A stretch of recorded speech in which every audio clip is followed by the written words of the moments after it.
Greetings again, everyone. Let's turn to Genesis chapter 35 and verse 9. Genesis chapter 35 and verse 9. It says here, "And God appeared unto Jacob when he came out of Padan Aram and blessed him. And God said unto him, Your name is Jacob. Your name shall not be called any more Jacob, but Israel shall be your name. And he called his name Israel." Verse 11, "And God said unto him, I am God Almighty. Be fruitful and multiply. A nation and a company of nations shall be of you, and kings shall come out of your loins." Now, what does that mean? What does that mean? A nation and a company of nations shall be of you, and kings shall come out of your loins. You know, when you study history, and it's a very interesting study, you see a lot of empires, you see a lot of nations and a lot of confederations of nations. But you don't see anything in all of history that fits this description: a nation and a company of nations. In other words, a unique nation, the likes of which has never been before and never will be again, and a company of nations that is a unique commonwealth. What does all that mean? Now let's turn over here to Jeremiah chapter 30. Jeremiah chapter 30, and read about a very important occurrence. It says here in Jeremiah chapter 30 and verse 7, "Alas, for that day is great, so that none is like it." Once again, a unique time. "It is even the time of Jacob's trouble, but he shall be saved out of it." Jacob's trouble. Well, what does that mean? You mean the man Jacob had a lot of trouble? What is that talking about? A time of Jacob's trouble. Do you know there's a direct connection between what we've just read in Genesis 35 and what we have read in Jeremiah chapter 30? There's a direct connection. What is that connection? Today I want to take some time to go through a very important subject, which is the key to understanding prophecy, and that is the identity of Israel today. Israel, the key to understanding prophecy. When you look at this Bible, there are 66 books here. There are a lot of subjects covered. 1/3 of the Bible is prophecy. Well, if God inspired 1/3 of the Bible to be prophecy, it must be pretty important. And if we're going to live by every word of God, and if we're going to understand what His Word says, we're going to have to understand prophecy. And yet we cannot understand prophecy unless we know the identity of Israel today. Prophecy can only be understood if we know the truth about Israel. And 1/3 of the Bible is prophecy. So we will not be able to understand 1/3 of this book if we do not know the identity of Israel. The identity of Israel is the key to understanding prophecy. So let's spend some time in that subject today. It's such a broad subject, such an interesting subject. We'll go back to it over the course of months and years quite often. But we can start into it today and make good headway. This tremendous subject starts way back in Genesis with a special man by the name of Abram. Let's go back to Genesis chapter 12, the beginning of this subject, Genesis chapter 12 and verse 1. Now, of course, there's all kind of teachings and theories and spins and ideas about this subject, but Mr. Armstrong had it right, and it's right to this day what he taught. And we'll get into some of that later too. Genesis chapter 12 and verse 1, "Now the Lord said unto Abram, Get you out of your country and from your kindred and from your father's house unto a land that I will show you. And I will make of you a great nation, and I will bless you and make your name great, and you shall be a blessing. And I will bless them that bless you and curse them that curse you, and in you shall all families of the earth be blessed." Now, how could all families of the earth be blessed in Abraham?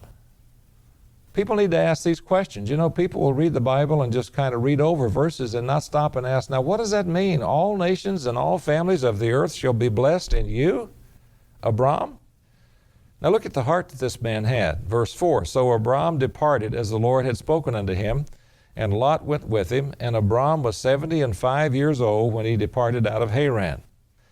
You know, when you're that old and you have your roots down as deep as he had his roots, and his family was settled where he was, that's not easy just to pick up lock, stock, and barrel and move at 75 years of age because God told him to. That tells you what kind of man this individual was. Verse 5, And Abram took Sarai, or Sarah, his wife, and Lot his brother's son, and all their substance that they had gathered, and the souls that they had gotten in Haran, and they went forth to go into the land of Canaan, and to the land of Canaan they came. The word souls here just means people. That's all. Verse 6, and Abram passed through the land into the place of Shechem and unto the plain of Moreh, and the Canaanite was then in the land. And the Lord appeared unto Abram and said, Unto your seed will I give this land, unto your seed, your descendants. And there he built an altar unto the Lord, who appeared unto him. This was an act of worship. It was not a pagan idol or a pagan altar. It was a scriptural type of worship. And the Lord appeared unto him, not God the Father and not Jesus Christ in his glorified state, but the God of the Old Testament, the rock, the one who later became Jesus Christ. And he appeared unto him in human form. And he removed from thence unto a mountain on the east of Bethel, and pitched his tent, having Bethel on the west, and Hai on the east. And there he built an altar unto the Lord, and called upon the name of the Lord. And Abraham journeyed, going on still toward the south. So there's where it started, right there. Let's see where it goes to. Let's turn now to Genesis chapter 13 and verse 1. A little bit more about this man, Abram. Genesis chapter 13 and verse 1, Abram went up out of Egypt, he and his wife, and all that he had, and Lot with him, into the south. And Abram was very rich in cattle and silver and in gold. God had blessed him so much he was very rich. And so, you know, a rich man can enter into the kingdom of God, but they have to be very, very careful, because the tendency is to get all wrapped up in their riches. And Abraham's attitude was one of humility. It was one of putting God first. It was one of giving up everything in order to obey God. It was one of sharing these riches and this wealth that he had. So he handled it very well and knew that the blessings came from God. Let's continue now. Chapter 13, we're right here, Genesis 13, verse 14. Look at these promises that God begins to make to Abram. Why did he do this? Well, he saw in him a heart, an attitude, some character. He saw outstanding traits of character that he knew he could use in this man, Abram. He knew this man would probably make the right choices and could probably be used powerfully by him. God saw his pattern of life. He could read his heart. And so he says here in verse 14, Genesis 13, And the Lord said unto Abram, after that Lot was separated from him, this is God, this is Jesus Christ, the one who later became Jesus Christ, talking to him. Lift up now your eyes and look from the place where you are, northward and southward and eastward and westward. For all the land which you see, to you will I give it, and to your offspring or seed forever. And I will make your offspring as the dust of the earth, so that if a man can number the dust of the earth, then shall your seed also be numbered. Verse 17. Arise, walk through the land in the length of it and in the breadth of it, for I will give it unto you. Then Abraham removed his tent and came and dwelt in the plain of Mamre, which is in Hebron, and built there an altar unto the Eternal. You see how often he prayed, how often he stopped and worshiped God, how often he built an altar of worship to the Eternal. Now, this promise had to do with the land that the Orthodox Jews claim to this day for Judah. And it's much bigger than the little nation of Israel. It involved the whole land of Canaan, the whole promised land. Of course, it's been carved up now. But it went further than that. This promise and these promises that God was making to Abraham were international promises. They were national promises, but they also were international promises, as we will see when we continue to go through the scriptures on this subject. Let's turn now to Genesis chapter 17. Genesis 17 and verse 1.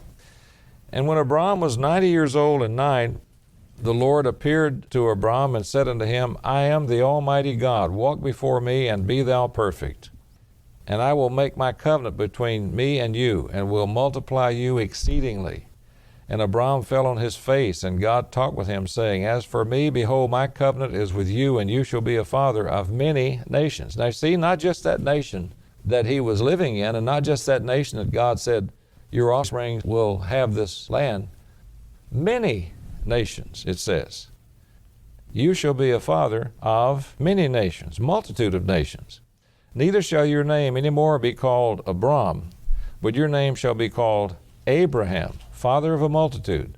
For a father of many nations have I made you. So this is not just talking national where he lived, it's talking international. And I will make you exceedingly fruitful, and I will make nations of you, and kings shall come out of you. And I will establish my covenant between me and you, and your seed after you, and their generations, for an everlasting covenant. For an everlasting covenant, to be a God unto you, and to your seed after you.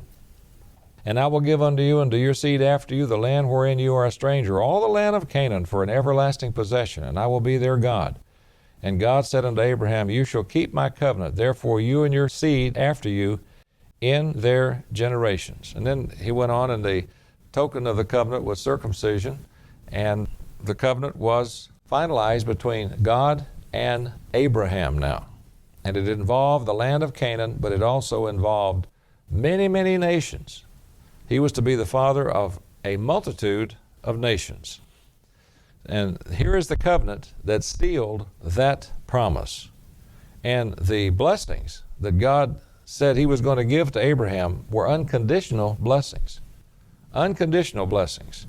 Now let's turn to Genesis chapter 18, verse 18. And so when you study about this man Abraham, he had problems and he made mistakes, but generally speaking, he was a very special man that had tremendous faith and tremendous character and tremendous humility in spite of being well off. Genesis chapter 18 and verse 18. Here's an example of that. Well, let's notice verse 17.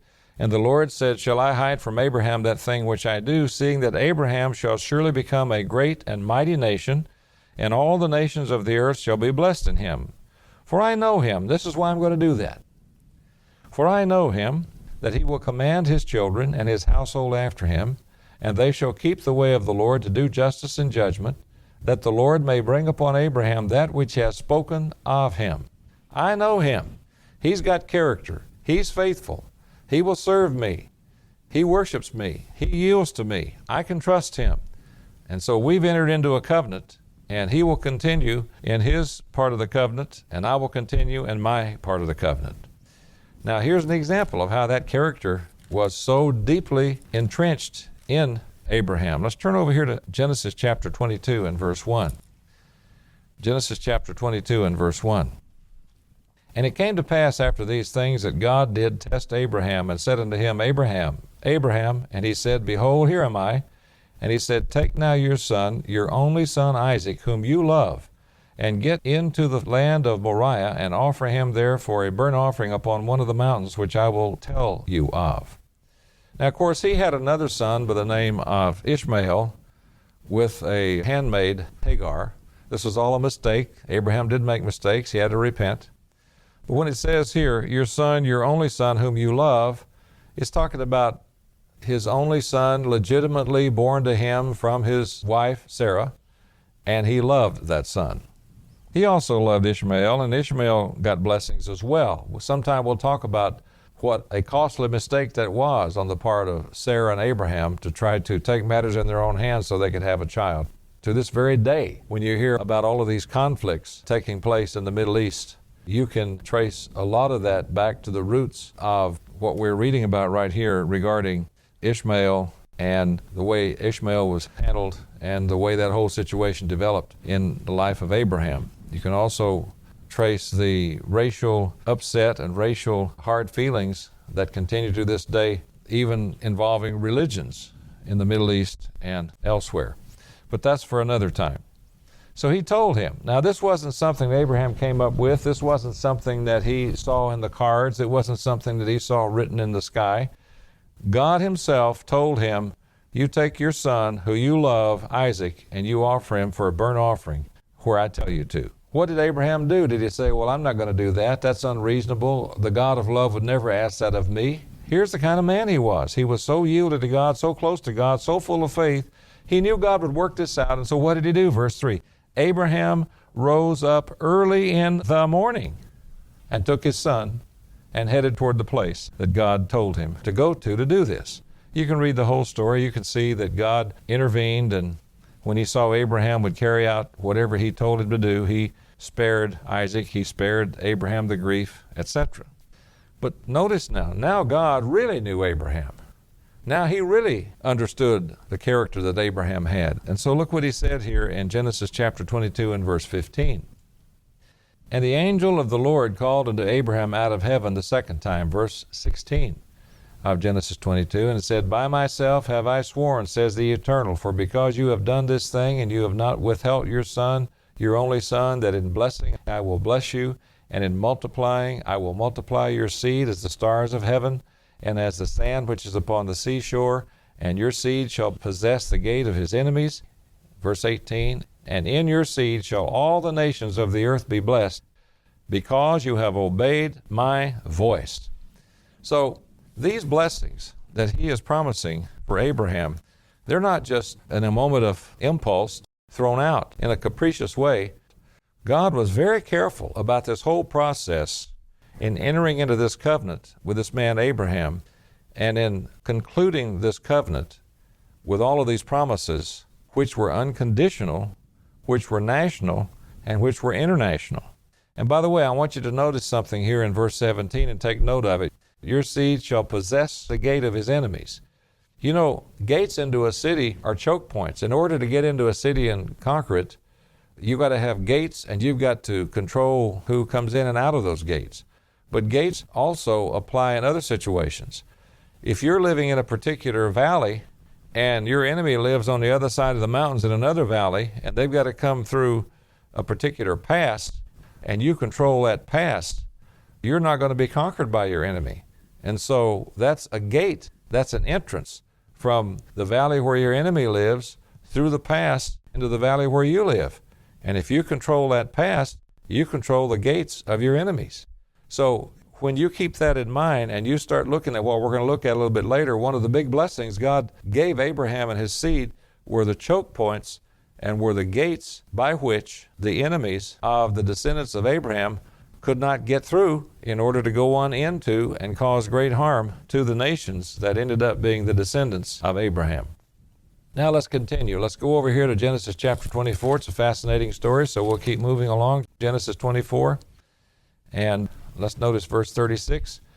You can fill in a lot. You will see that Abraham and Sarah were blessed with a son, and they named him Isaac. We've already seen how Abraham was willing to give up Isaac if God wanted him to. Well, Abraham began to get older, and Isaac began to grow into adulthood, and Isaac now was going to get married and began having children. And so this covenant involving all these blessings that God entered into with Abraham, that agreement and those blessings were now passed on to Abraham's son, Isaac. Notice here in Genesis 24 and verse 36, breaking into a thought. Let's notice verse 35. And the Lord has blessed my master, referring to Abraham.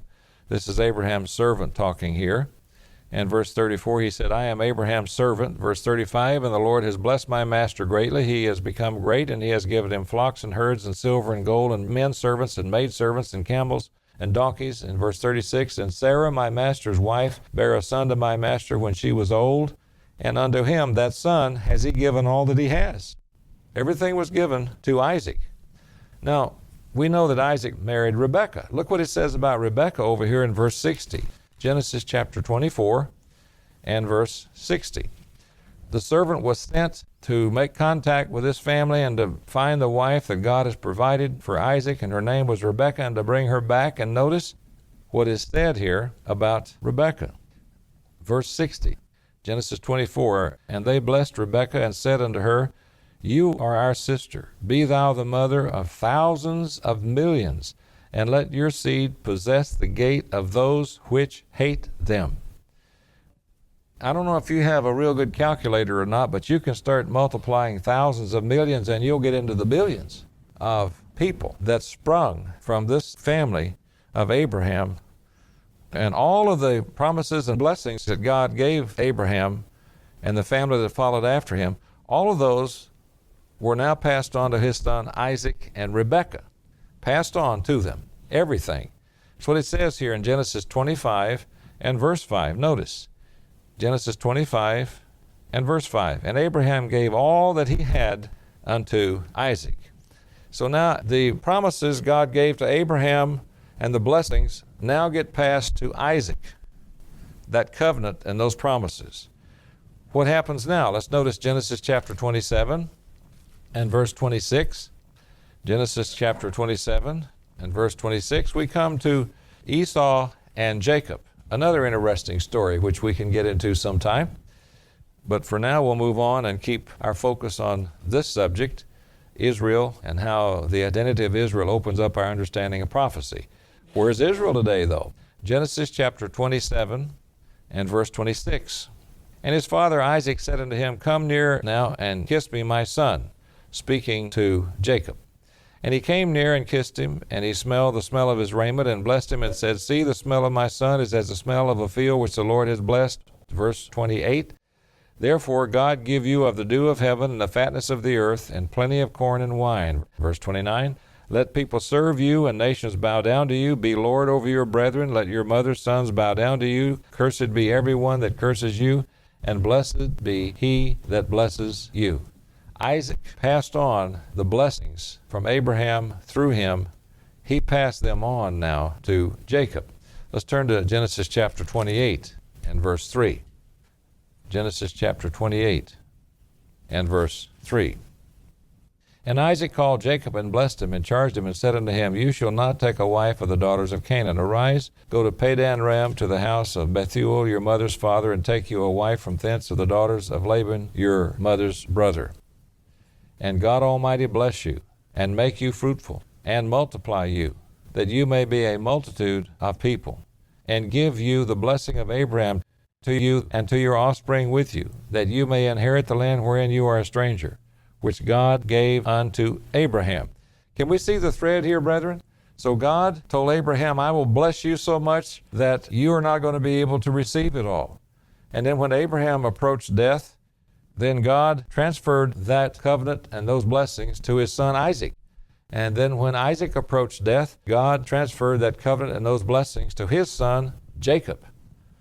Right here. And give you the blessing of Abraham and to your offspring. Let's turn over here to verse 10. I'm not going to spend a lot of time on this.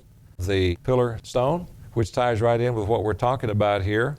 We have been blessed to see this pillar stone, first of all, over in England in 1977. We went to Westminster Abbey, and there it was under the coronation chair. So there was this chair. It's not exactly a cushy chair from Lazy Boy. It's a beat-up throne chair, and underneath is this rock. And it's not like a diamond, this rock. It doesn't look like a diamond at all, but there it is. For the sake of what we're covering now, though, notice verse 14, And your seed shall be as the dust of the earth, and you shall spread abroad to the west, and to the east, and to the north, and to the south, and in you and in your seed shall all families of the earth be blessed. Now it keeps broadening from national blessings and the land of Canaan to international blessings involving the whole world and many nations and families and possessions on this earth.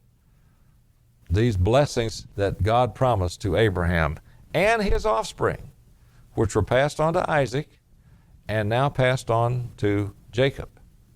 And this pillar stone is kind of a symbol at the heart of these blessings and of this covenant. And that family over there in Buckingham Palace, that is the royalty of England, they're definitely Jewish, tracing their bloodlines all the way back to David, just like God said would happen. And this was almost an unheard of event. This stone of Scone, or destiny, has now been moved back to Scotland. This was a major development. And when I was over in Scotland a few years ago, I went to the Edinburgh Castle. And for the second time now, I was able to go through and see this coronation stone. This time I got up very close once again. There's so many people lined up to see it, they have to have it in a glass enclosure so that people aren't going to touch it and they're not going to rub it, etc. You have to stand in line, and they tell you, keep on moving, keep on moving, keep on moving. It's got 2 iron rings at each end, and there it is, back now in Scotland, back in Edinburgh Castle. We asked the tour guide, what is this? What is so important about this stone here?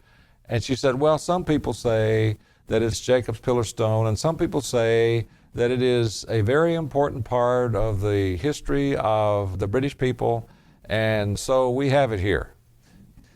And the type of rock that this stone came from, you find that over there where Jacob was when this incident occurred, but you don't find it other places. But it matches the rock where he went to sleep and had the stone as his pillar. And once again, these blessings were discussed in this dream that he had. He said he had a dream. Very important, verse 22. And this stone which I have set for a pillar shall be God's house. Very, very important. Now let's go over to Genesis chapter 32 and verse 24. Genesis 32 and verse 24. It says here, Jacob was left alone, and there wrestled a man with him until the breaking of the day. Verse 25, Genesis 32. And when he saw that he prevailed not against him, he touched the hollow of his thigh. The hollow of Jacob's thigh was out of joint as he wrestled with him. And he said, Let me go, for the day breaks. This man that Jacob was wrestling with said that. And Jacob said, I will not let you go except you bless me. And he said unto him, What is your name? And Jacob said to him, Jacob. And he said, Your name shall be called no more Jacob, but Israel. For as a prince have you power with God and with men, and you have prevailed. And Jacob asked him and said, Tell me, I pray you, your name. And he said, Wherefore is it that you do ask after my name? Basically saying, You know who I am. And he blessed him there. And Jacob called the name of the place Peniel, for I have seen God face to face, and my life is preserved. And as he passed over Peniel, the sun rose upon him, and he halted upon his thigh. Therefore the children of Israel eat not of the sinew which shrank, which is upon the hollow of the thigh, unto this day, because he touched the hollow of Jacob's thigh in the sinew that shrank. Well, God doesn't forbid us to eat of the sinew that's mentioned here, but a tradition arose among the Israelites that they wouldn't eat that part because of this occurrence. But that does not apply to any of us. Do you see what happened here? The rock of the Old Testament, the one who was the God of the Old Testament, the one who later became Jesus Christ, was going to put Jacob through a pretty rigorous test. You see, God does test us. He wants to know what we'll do with the blessings and with the responsibilities he gives us. And he was going to use Jacob to carry out the covenant that he entered into with Abraham. And so Jesus Christ got into a wrestling match with him. It wasn't like these wrestling matches you see today where it's not real wrestling anyway, and it's all just a big show. But it was a test of strength. It was a test of stamina. It was a test of who would continue on and not quit when the going got a little bit strong and a little bit rough. And of course, Jesus Christ, or the one who later became Jesus Christ, could have vaporized Jacob on the spot. But he wrestled him as a man. He manifested himself as a human being, and so it was man against man. And just to let Jacob know what he could do, he touched the hollow of his thigh. But Jacob prevailed, and God said, You have done well, and said that right here. You have power with God and with men, and you have prevailed. But who was this? Well, it's very plain. I have seen God face to face, and my life is preserved, it says in verse 30. And that's what his name was changed from Jacob to Israel. And so now the offspring of Jacob became Israelites. See, God does not show partiality. He does not show favoritism. He does not love one race of people over another race of people. He does not love any individual over another individual. He loves all people the same. He loves all races the same. He did choose Israel to carry out a particular responsibility, and he wanted them to be an example to the rest of the world, and he would bless them and enable them to do that, but they let him down. But anyway, when you hear about Israelites, some people say, oh, well, you know, God played favorites and does play favorites with Israelites. No, he does not. Before this time, there were no Israelites. Noah was not an Israelite. Enoch was not an Israelite, and he walked with God. Israelites are the descendants of Jacob. When Jacob's name was changed to Israel, then his descendants are known as Israel or Israelites. So his name was changed to Israel. And let's now notice over here in Genesis chapter 35 and verse 9. Genesis 35 and verse 9, we've read this before, but we'll keep reading a little bit further. And God appeared unto Jacob again. See, he had appeared with him where they wrestled, and now he appeared unto him again, when he came out of Padan Aram, and blessed him. And God said unto him, Your name is Jacob. Your name shall not be called any more Jacob, but Israel shall be your name. And he called his name Israel. And God said unto him, I am God Almighty. Be fruitful and multiply. A nation and a company of nations shall be of you, and kings shall come out of your loins. And the land which I gave Abraham and Isaac, to thee I will give it, and to your seed after you will I give the land. And God went up from him in the place where he talked with him. All the blessings that God promised Abraham were then passed on to Isaac, and then passed on to Jacob, whose name was now changed to Israel. All the blessings now were transferred to Israel. Now let's notice Genesis 48 and verse 8. Genesis 48 and verse 8. It says, And Israel beheld Joseph's sons and said, Who are these? And Joseph said unto his father, They are my sons whom God has given me in this place. And he said, Bring them, I pray you, unto me, and I will bless them. Now we're jumping ahead, and you can fill in, but we know that Israel had 12 sons, and one of them was Joseph. And God chose Joseph to now receive the birthright promises from Abraham through Isaac, from Isaac through Jacob, from Jacob to Joseph, and from Joseph to Ephraim and Manasseh. That's what this is saying here. Israel beheld Joseph's sons, verse 8, Genesis 48, and said, Who are these? And Joseph said unto his father, They are my sons, whom God has given me in this place. Speaking of Egypt. Joseph had gone down into Egypt, and then Jacob and the rest of the family came down later, and that's how Israel ended up in Egypt. Last part of verse 9, he said, Bring them, I pray you, unto me, and I will bless them. Verse 10, Now the eyes of Israel were dim for age, so that he could not see, and he brought them near unto him, and he kissed them and embraced them, his grandsons.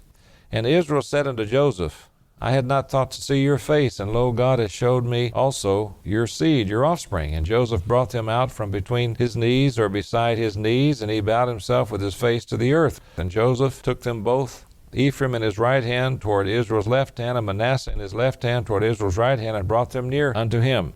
And Israel stretched out his right hand and laid it upon Ephraim's head, who was the younger, and his left hand upon Manasseh's head, guiding his hands wittingly or knowingly, for Manasseh was the firstborn. And he blessed Joseph and said, God, before whom my fathers Abraham and Isaac did walk, the God which fed me all my life long unto this day, the angel which redeemed me from all evil, bless the lads, and let my name be named on them, and the name of my fathers Abraham and Isaac, and let them grow into a multitude in the midst of the earth. And when Joseph saw that his father laid his right hand upon the head of Ephraim, it displeased him. And he held up his father's hand to remove it from Ephraim's head unto Manasseh's head. And Joseph said unto his father, Not so, my father, for this is the firstborn. Put your right hand upon his head. And his father refused and said, I know it, my son, I know it. He also shall be great. But truly his younger brother shall be greater than he, and his seed shall become a multitude of nations. And he blessed him that day, saying, And you shall Israel bless, saying, God make you as Ephraim and Manasseh. And he said Ephraim before Manasseh. Did you catch that? When we read through there, we saw the blessings, the birthright blessings being transferred now through Joseph to Ephraim and Manasseh. It says right here in verse 15, He blessed Joseph and said, God, before whom my fathers Abraham and Isaac did walk, the God which fed me all my life long unto this day, the angel which redeemed me from all evil, bless the lads, and let my name be named on them, Israel, and the name of my fathers Abraham and Isaac, and let them grow into a multitude in the midst of the earth. I hope we can see the thread of this story, where these tremendous blessings are being passed along from the beginning that God began to work with a man called Abram. So we see the covenant was made with Abraham, and the blessings were to be national and international, and his seed were to be blessed more than any other nations on the earth. And of course he died, so then those blessings were passed along to his son Isaac, same promises. And then when he died, those blessings and promises were passed along to his son Jacob, same promises, and his name was changed from Jacob to Israel, and those blessings and promises were passed along from Israel to Joseph, to the two sons of Joseph by the name of Ephraim and Manasseh. And Jacob said, Let my name be named on them. My name is Israel. Let my name be named on them, which means the authority, the promises, and the blessings are going to go to those two lads.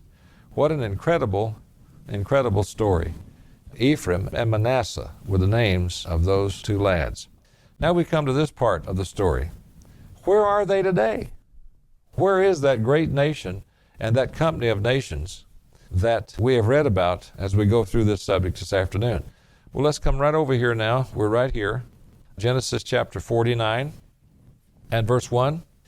Now, I want you to notice something here in Genesis chapter 49 and verse 1. And Jacob called unto his sons and said, Gather yourselves together, that I may tell you that which shall befall you when? In the last days. This is an important point. This gives you the time setting of all the blessings that he's going to start talking about and that he's going to start giving to each individual one of his sons. In other words, this tells you the time frame when these blessings are going to be given to each of his sons. And those blessings that he gives to each of his sons will then be passed on to their offspring all the way down to this day. Because it says right here, in the last days. Where are these descendants of these 12 sons today? Well, I want to take a little time now to read some research that's been done. Here's a research paper that was worked on at Ambassador College and was approved by Mr. Armstrong. And I'll go quickly here before we run out of time. The tribes of Manasseh and Ephraim are identified in our free booklet, The United States and Britain in Prophecy. Briefly, Manasseh is dominant in the United States, and Ephraim basically constitutes the Anglo-Saxon English-speaking member countries of the British Commonwealth, such as Canada, Australia, and New Zealand, as well as a part of South Africa. The tribe of Judah, the Jews, is scattered among all nations, with a large number now living in the modern nation of Israel. But Israel is really Judah. Not Israel, but it's Judah, one tribe of Israel. Putting together the information available from biblical and secular history as well as prophecy, we can be reasonably certain that other tribes are located as follows. Reuben in France, Dan, Republic of Ireland, and a branch of Denmark that mixed with the northern tribes. Benjamin, Norway and Iceland. Zebulun, Holland, the Netherlands. Issachar, Finland. Gad, Switzerland. Asher, Belgium and Luxembourg. Naphtali, Sweden. Levi and Simeon scattered among the other Israelite nations. It should be noted that Gentiles of many nations have also settled among these nations, especially in the big cities. I also want to read the Bible where it mentions each one of these sons and these blessings. We'll start here in Genesis 49:1, verse 1. Jacob called unto his sons and said, Gather yourselves together, that I may tell you that which shall befall you in the last days. Gather yourselves together, and hear, you sons of Jacob, and hearken unto Israel your father. Reuben, you are my firstborn, my might, and the beginning of my strength, the excellency of dignity and the excellency of power. Unstable as water, you shall not excel, because you went up to your father's bed. Then defiled thou it. He went up to my couch. Now, the way we determined and reached the conclusion of where these nations were, as you've already heard, was through secular sources, history and prophecy and scriptures. And we went by the location and natural characteristics in the end time of these various nations as well. So we do feel that Reuben today is called France. Verse 5, Simeon and Levi are brethren, instruments of cruelty are in their habitations. O my soul, come not thou into their secret, unto their assembly. My honor be not thou united. For in their anger they slew a man, and in their self-will they digged down a wall. Cursed be their anger, for it was fierce, and their wrath, for it was cruel. I will divide them in Jacob and scatter them in Israel. So we don't know exactly who Simeon and Levi are in today's nations. They've been scattered. There is reason to believe that perhaps Simeon involves Scottish people and Levi Welsh, but we're not sure about that. It's a possibility. Verse 8, Judah, you are he whom your brethren shall praise. Your hand shall be in the neck of your enemies. Your father's children shall bow down before you. Judah is a lion's whelp from the prey, my son, you are gone. He stooped down, he couched as a lion, and as an old lion, who shall rouse him up? The scepter shall not depart from Judah, nor a lawgiver from between his feet, until Shiloh come, and unto him shall the gathering of the people be. Binding his foal unto the vine, and his ass's colt unto the choice vine. He washed his garments in wine, and his clothes in the blood of grapes. His eyes shall be red with wine, and his teeth white with milk. In other words, that denotes wealth. Well, of course, Judah is the tribe known as Jews, and they have been scattered all over the world. But the greatest collection of them, well, I don't know about that. In some of the Western world, there's probably even more Jews than in that little nation of Israel today. But the most powerful gathering of Jews in these last days is over in that little nation in the Middle East called Israel. We won't spend a whole lot of time on this now, but we will at another time. A very important verse is verse 10, the scepter. That has to do with the promise from God of a continual dynasty of kings, also the spiritual promise from God of salvation through Christ. That has to do with rulership and royalty. The scepter shall not depart from Judah, nor a lawgiver from between his feet until Shiloh come. If you check what that word Shiloh means, it means Messiah. That's talking about Jesus Christ. And as I've already said, Queen Elizabeth is sitting on that throne today, and she is Jewish, and the descendants of David are right where God said they would be. Now let's continue. Verse 13.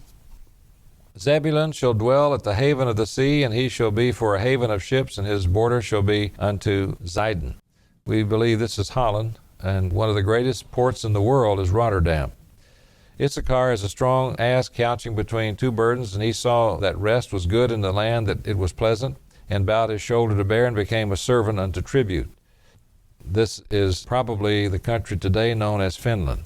Dan shall judge his people as one of the tribes of Israel. Dan shall be a serpent by the way, an adder in the path that bites the horse's heel, so that his rider shall fall backward. This, we believe, is Ireland and part of Denmark. It's kind of interesting. A lot of police and judges come out of the Irish community. Verse 18, I have waited for your salvation, O Lord. Verse 19, Gad, a troop shall overcome him, but he shall overcome at the last. We believe that refers to Switzerland. Out of Asher his bread shall be fat, and he shall yield royal dainties. We believe that refers to Belgium and Luxembourg. Naphtali is a hind let loose. He gives goodly words, probably Sweden. Joseph is a fruitful bough, even a fruitful bough by a well, whose branches run over the wall. That's Ephraim and Manasseh. Ephraim being the British Commonwealth, Manasseh being the United States of America. The archers have sorely grieved him and shot at him and hated him. And his bow abode in strength, and the arms of his hands were made strong by the hands of the mighty God of Jacob. From thence is the shepherd, the stone of Israel, Jesus Christ, even by the God of your father, who shall help you, and by the Almighty, who shall bless you with blessings of heaven above, blessings of the deep that lies under, blessings of the breast and of the womb. The blessings of your father have prevailed above the blessings of my progenitors unto the utmost bound of the everlasting hills. They shall be on the head of Joseph, and on the crown of the head of him that was separate from his brethren. Here are these special blessings mentioned that God will pour out on Joseph, and therefore on his sons, Ephraim and Manasseh. And now we come to the last one, verse 27. Benjamin shall raven as a wolf. In the morning he shall devour the prey, and at night he shall divide the spoil. Verse 28, all these are the 12 tribes of Israel. We believe that Benjamin, the descendants of Benjamin, they're in the country today known as Norway. Now let's turn over here to Deuteronomy chapter 33 and verse 1. So you have the birthright promises that went to Joseph and then his descendants, Ephraim and Manasseh, and you have the scepter promise, or the kingly promise, that went to Judah. Let's turn here now to Deuteronomy chapter 33. Deuteronomy 33 and verse 1. Moses reiterated these blessings. Deuteronomy 33 and verse 1. And this is the blessing wherewith Moses, a man of God, blessed the children of Israel before his death. And let's see what he said in verse 13. And of Joseph he said, Blessed of the Lord be his land, for the precious things of heaven, for the dew and for the deep that couches beneath, and for the precious fruits brought forth by the sun, and for the precious things put forth by the moon, and for the chief things of the ancient mountains, and for the precious things of the lasting hills, and for the precious things of the earth and fullness thereof, and for the goodwill of him that dwelt in the bush. Let the blessing come upon the head of Joseph, and upon the top of the head of him that was separated from his brethren. His glory is like the firstling of his bullock, and his horns are like the horns of unicorns. With them he shall push the people together to the ends of the earth, and they are the 10,000s of Ephraim, and they are the thousands of Manasseh. Once again, special blessings passed on to Ephraim and Manasseh, starting with Abraham, coming through Isaac, then through Jacob, then through Joseph, and then to Ephraim and Manasseh. The birthright promises. The scepter promises, or the kingly royal line, went through Judah. Now I want to read a little bit from this wonderful book, The United States and British Commonwealth in Prophecy, written by Mr. Armstrong, 1964. And it's a prized book, I can tell you that right now, this hardback cover. Let's read what he says here on page 12. Is all of this that we've been reading, is it all borne out by subsequent developments? Well, let's just notice page 12 in this book. Here we have laid out the territory held by the United States and Great Britain during the greatest extent of their power. And on this map, it shows in red where the British Commonwealth went, and it shows in blue where the United States of America extended its reach. And it's absolutely amazing. This has never happened in history before or after. At this time in the United States, under their authority, of course, was the continental U.S., Alaska, American Samoa, Guam, Hawaii, Midway Island, Panama Canal Zone, Philippine Islands, Puerto Rico, and Virgin Islands. And then in the United Kingdom, there was England, Wales, Scotland, Northern Ireland, Isle of Man, and Channel Islands. And then in Europe, Gibraltar and Malta. And then there's many nations in Asia and many nations in Africa and in Central America and in the West Indies, Barbados, Jamaica, Bermuda, Bahamas, and then in South America, and then in Australasia and Oceania, all under the authority of the British Empire and the United States of America when they were the most powerful. It's unbelievable, the tremendous wealth and tremendous possessions and tremendous power that these two countries have had. You can't find power like this any other time in history. Spain, at its most powerful time, nowhere near matched this power. The same is true of France. The same is true of the Chaldean Empire and the Medo-Persian Empire and the Greco-Macedonian Empire and the Roman Empire. There's never been a power throughout all of history that matches the power of the British Empire and the United States of America when they were at their zenith. The promises mentioned to Abraham fit perfectly with what has happened to these two great superpowers. Let's notice here on page 124 another example of this. And remember, these blessings were unconditional to Abraham. I've read quotes from people that say, well, the reason the United States of America is such a superpower is because the Americans are such good people. Well, there are some good Americans and good British, but there are some good people in various nations. But I'll tell you the reason why this country has been so blessed for so many years, and Britain has been so blessed for so many years, is these were unconditional promises and blessings that God made to Abraham. And they have been poured out on us, not because we're so great, but poured out on us because Abraham was so great and God honored him, and God was so great and so merciful. That's why. Here's another graph. At the zenith of power, the United States and the British Commonwealth possessed between 2/3 and 3/4 of the world's wealth and industrial might. These graphs illustrate the combined wealth of the United States and the British Commonwealth in 12 strategic natural resources or areas of production. In each of these key areas, our two nations possess more than all other nations of the world combined. 2/3 or 3/4. Then here we have gold reserves, appliances, nickel, aluminum, electricity, coal, steel, pig iron, railroads, crude production, zinc, and automobiles. There was a time in our history when these two nations possessed more of this than all the other nations on earth combined. 2/3 to 3/4 of the world's wealth and industrial might, including crude oil. It's incredible. Just like God said to Abraham, blessings upon blessings upon blessings will be poured out on your descendants. And I can show you a picture in here where it talks about the sea gates, and these are vital gates where if a nation controls them, another nation can't come by and go through that sea lane. Or for instance, let's take the Panama Canal. When it's under the control of the United States of America, the only ships that go through that canal are the ships that the United States of America says can go through that canal. It's like a gate.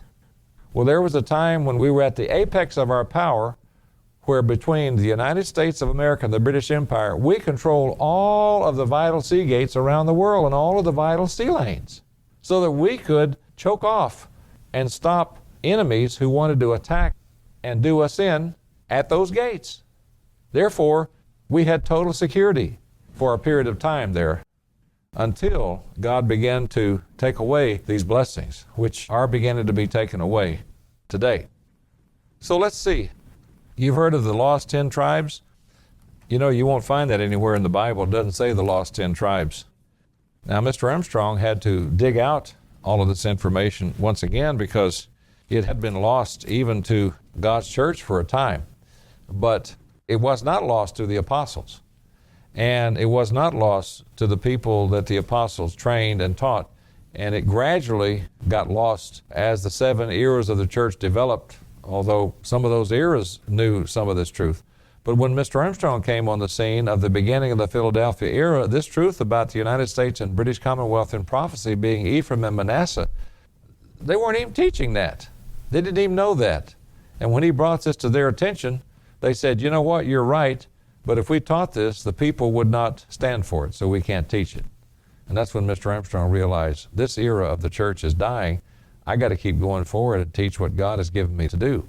So this truth about the United States and British Commonwealth in prophecy, or the identity of Israel, it was retained until, as the 7 eras of the church began to develop through the centuries, that began to slip away, and finally it was lost until God raised up the Philadelphia era and Mr. Armstrong.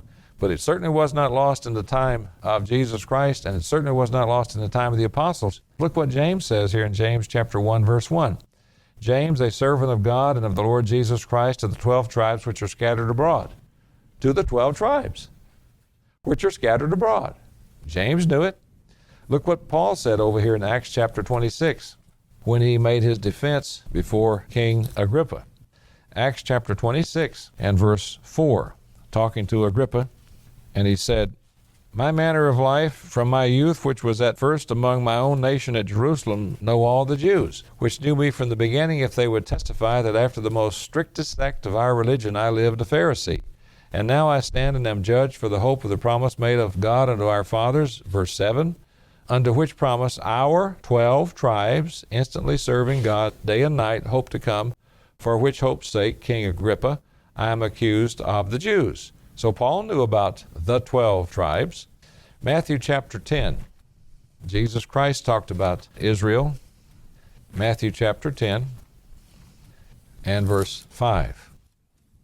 Matthew 10 and verse 5. These 12 Jesus sent forth and commanded them, saying, go not into the way of the Gentiles, and into any city of the Samaritans enter you not. Verse 6. But go rather to the lost sheep of the house of Israel.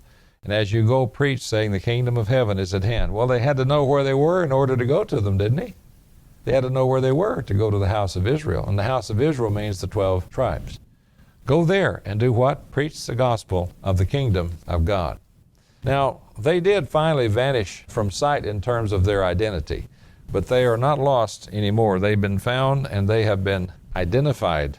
And God has put this tremendous truth in His church through Mr. Herbert W. Armstrong. I'll turn to one other place in this book, 123, page 123. I know there are questions that come up, and there are good questions to ask and good questions to answer, and we can increase our knowledge if we do that. He says here, the British Commonwealth of Nations is the only company of nations in all Earth's history. Could we so exactly fulfill the specifications of the birthright and not be the birthright people? The United States expanded rapidly in national resources and wealth after 1800, but reached world dominance among nations later than the British Commonwealth. It became a giant world power by the end of World War I. The British Commonwealth did. The United States is Manasseh, he says.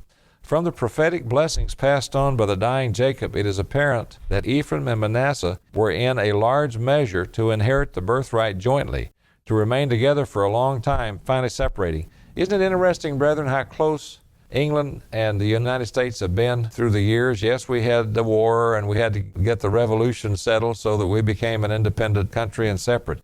But look how close we are. Anytime war comes up on Britain, the United States is there. And anytime war comes up in the United States, Britain is there. Who had the most soldiers in Iraq other than the United States of America? Well, England did. Britain. You look in history and you see it's unmistakable who Ephraim and Manasseh are in today's world nations. In Genesis 48, Jacob first passed the birthright onto the 2 sons of Joseph jointly, speaking of them both together. Then finally he spoke of them separately. Manasseh was to become the single great nation, Ephraim the company of nations. And in his prophecy for these latter days, Jacob said, Joseph is a fruitful bough, even a fruitful bough by a well, whose branches run over the wall. In other words, Joseph, Ephraim, and Manasseh jointly and together was to be a colonizing people in this latter day, their colonies branching out from the British Isles around the earth. Our people have fulfilled this prophecy. Together, Ephraim and Manasseh grew into a multitude, then separated, according to Jacob's prophetic blessing of Genesis 48. But how can we be Manasseh when a large part of our people have come from many nations besides England? This is a good question. The answer is this. A large part of Manasseh remained with Ephraim until the separation of New England. But our forefathers were to be sifted through many nations, as corn through a sieve, yet not a grain to fall to the earth or be lost. Where do we find that? Let's notice Amos chapter 9. Amos chapter 9 and verse 9. It's interesting what it says here. It says, For lo, I will command, and I will sift the house of Israel among all nations, like as corn is sifted in a sieve, yet shall not the least grain fall upon the earth. Our people did filter through many nations, Mr. Armstrong goes on to say. Ephraim and much of Manasseh finally immigrated to England together, but many others of Manasseh who had filtered into and through other nations did not leave them until they came as immigrants to the United States after the New England colony had become the separate nation. This does not mean that all foreigners who have immigrated into this country are of the stock of Manasseh, but undoubtedly many are. Israel, however, always did absorb Gentiles who became Israelites through living in Israel's land and intermarrying. Thus we have become known as the melting pot of the world.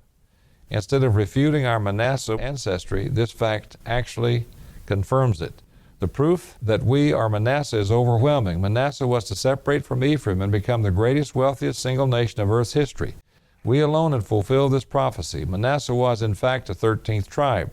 There were 12 original tribes. Joseph was one of these 12, but when Joseph divided into 2 tribes and Manasseh separated into an independent nation, it became a 13th tribe.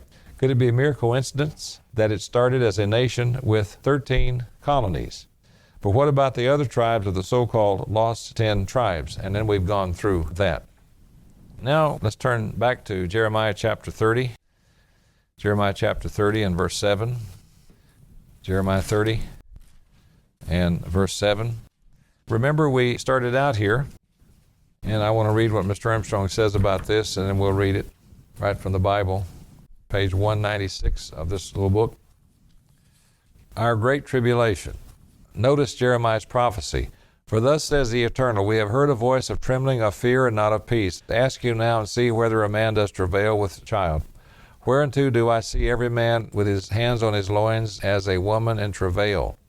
And all faces are turned into paleness. Alas, for that day is great, so that none is like it. It is even the time of Jacob's trouble. That's Jeremiah 35 through 7. Remember, in passing on the birthright to the 2 sons of Joseph, Ephraim and Manasseh, Jacob said, Let my name be named on them. Remember, we saw that. On Ephraim and Manasseh, who today are Britain and America.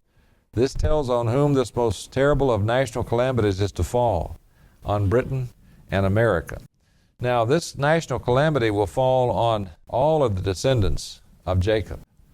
It will fall on the United States and on Britain and Australia and New Zealand and South Africa and the countries of northwestern Europe. But the greatest birthright blessings were poured out on the United States and the British Commonwealth. Therefore, the greatest punishment is going to be poured out on the United States and the British Commonwealth nations.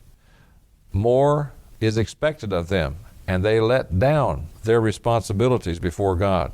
And so all the nations are going to be punished, but the greatest punishment during the tribulation is going to be on the descendants of Ephraim and Manasseh, which can clearly be proven to be the United States and the British Commonwealth. The great blessings were poured out on them, the great rebellion came from them, and so the great punishments are going to be poured out on them as well. So as we conclude, let's just understand this point. When we watch world news and prophecy, we've got to keep what we've gone through in mind. 90% of the prophecies of the Bible are for our day, the end time. 1/3 of the Bible is prophecy, and 90% of those prophecies are for our day to day. So when you read about trouble coming over here or trouble happening over there, you keep reading until you find out where's that trouble going to be poured out on. And if it says it's going to be poured out on Samaria, if it's going to be poured out on Jerusalem, capitals of Judah and Israel, if it's going to be poured out on the house of Israel, if it's going to be poured out on Jacob, if it's going to be poured out on Ephraim and Manasseh, those problems, that trouble, those punishments are going to be poured out on the United States and the British Commonwealth. That's what it's talking about in prophecy. Now let's conclude by turning to Amos chapter 4 and verse 6. We're going to keep making this point and reminding everyone of this point. The way to unlock the prophecies of the Bible is to know the identity of Israel, because then as you read these prophecies and it says, I'm going to bless Israel, you know what nations it's talking about.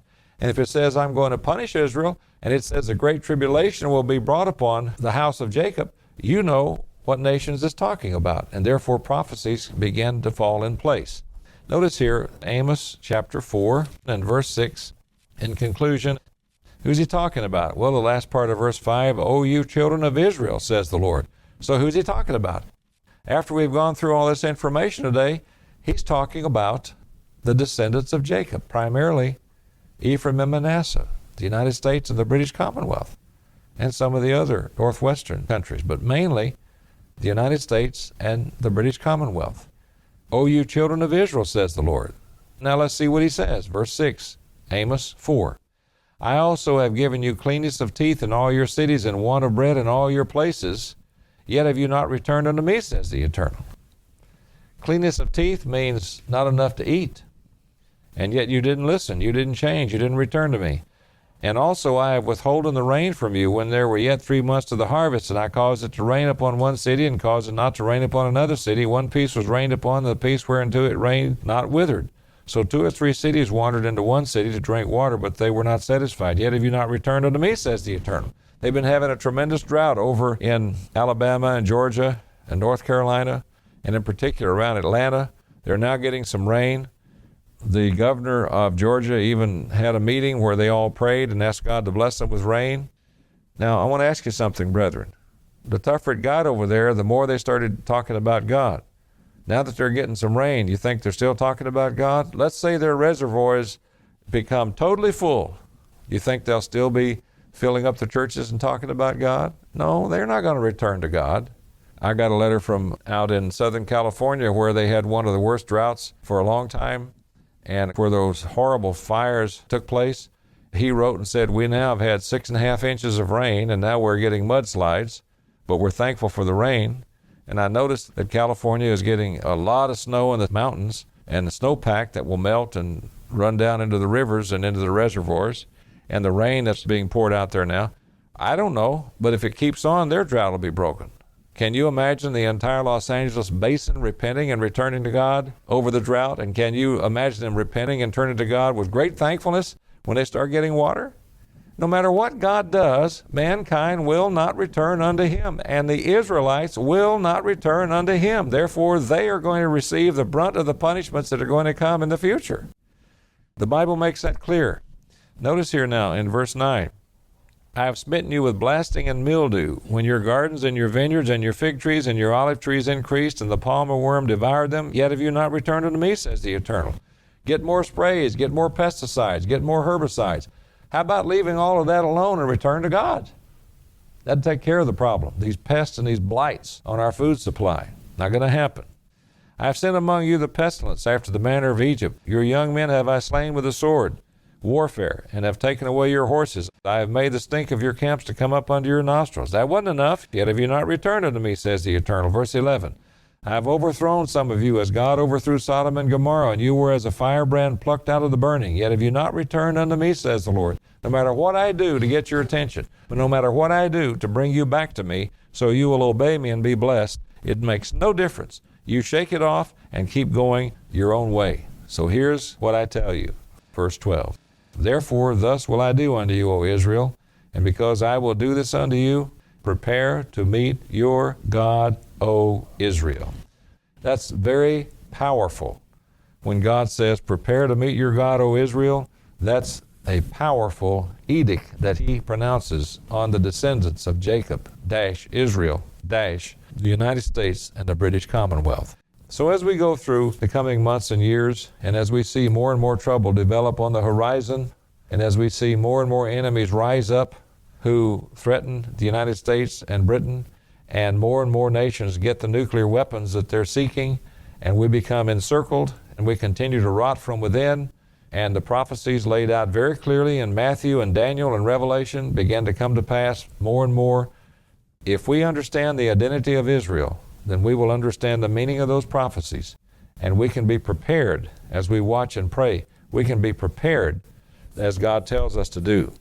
And the way we prepare is we walk with God every day, and we grow and overcome and try to become more like Jesus Christ in every way. As we do that, He will use us to finish His work and to prepare His church for the coming of Jesus Christ. And as we do that, He will, as He says and promises in His Word, protect us from this horrendous future that is ahead for the descendants of Jacob, called Jacob's trouble, for the descendants of Jacob, called Ephraim and Manasseh, called the United States and the British Commonwealth.